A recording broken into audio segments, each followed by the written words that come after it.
Tower news நேயர்களுக்கு வணக்கம். தேமுதிக தலைவர் விஜயகாந்த் கடந்த சில மாதங்களாகவே உடல்நிலை சரியில்லா காரணத்தால் அமெரிக்காவில் தங்கி சிகிச்சை பெற்று வந்தார். சிகிச்சை முடிந்து சென்னை திரும்பிய பிறகும் பொது நிகழ்ச்சிகளில் கலந்து கொள்வதை தவிர்த்து வந்தார். இந்த நிலையில் பாராளுமன்ற தேர்தல் பிரச்சாரத்தில் விஜயகாந்த் பங்கேற்க மாட்டார் என்று சுதீஷ் அறிவித்தது தேமுதிக தொண்டர்களிடையே பெரும் அதிர்ச்சியை ஏற்படுத்தியது. இந்த நிலையில் யாரும் எதிர்பார்க்காத வேளையில் சென்னையில் விஜயகாந்த் கூட்டணி கட்சிகளுக்காக பரப்புரை மேற்கொள்வார் என பிரேமலதா அறிவித்தார். இந்த அறிவிப்பிற்கு பிறகு அனைத்து தொண்டர்கள் உற்சாகமடைந்தனர். தேசிய முற்போக்கு திராவிட கழகத்தின் தலைவர் புரட்சிக் கலைஞர் கேப்டன் அவர்கள் இதோ வந்துவிட்டார்.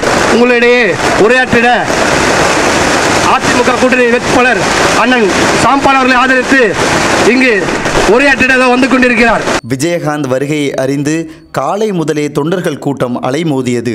விஜயகாந்த் பிரச்சாரம் மேற்கொள்ளும் இடத்திற்கு வந்ததும் தொண்டர்களும் பொதுமக்களும் அவரை பார்த்த மகிழ்ச்சியில் கூச்சலிட்டனர்.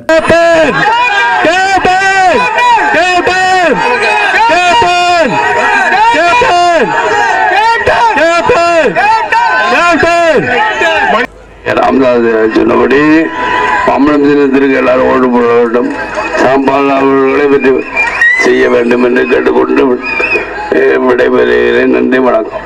கூடியிருந்த மக்களுக்கிடையே ஓரிரு வார்த்தையில் பிரச்சாரம் செய்தார்.